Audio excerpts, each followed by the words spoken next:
మంత్రిగా ఉన్నాడు, పనులు చేయించుకునే బాధ్యత మీది.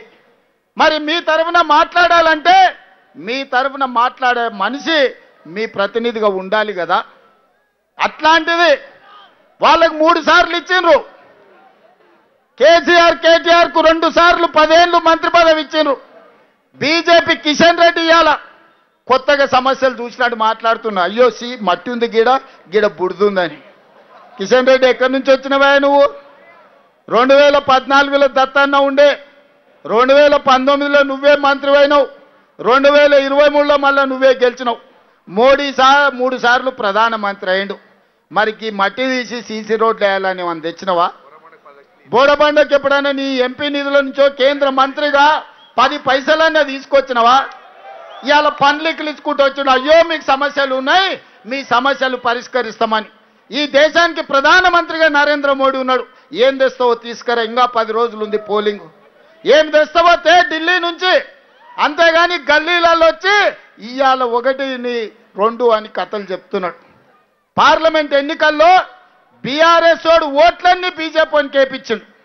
అందుకే మహబూబ్నగర్ కానీ, చేవెళ్ళ కానీ, సికింద్రాబాద్ కానీ, మల్కాజ్గిరి కానీ, మెదక్ కానీ, నిజామాబాద్ కానీ, కరీంనగర్ కానీ, ఆదిలాబాద్లో 8 పార్లమెంట్లలో బీఆర్ఎస్ డిపాజిట్లు జప్తు అయితే ఇవాళ బీజేపీ వాడు గెలిచిండు.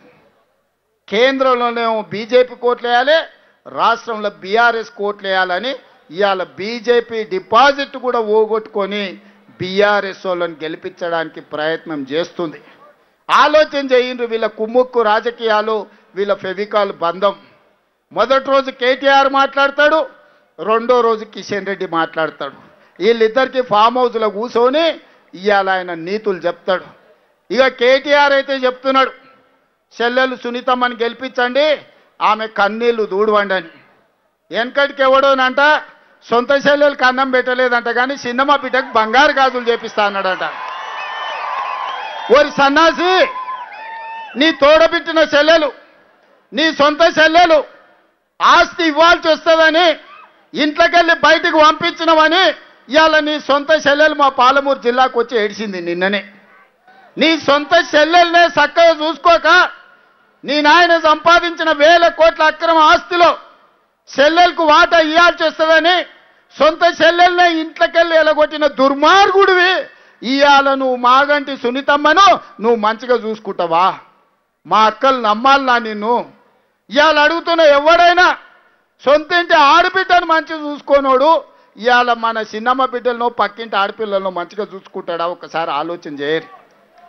ఈ ఎన్నికల కోసం ఉత్తగా ముందల నిలబెట్టి ఓట్లు వేయించుకొని గెలుచుకోవాలని ఆలోచన చేస్తారు. ఇవన్నీ నేను చెప్తలేను, వాళ్ళ చెల్లెలే మైకులలో చెప్తుంది.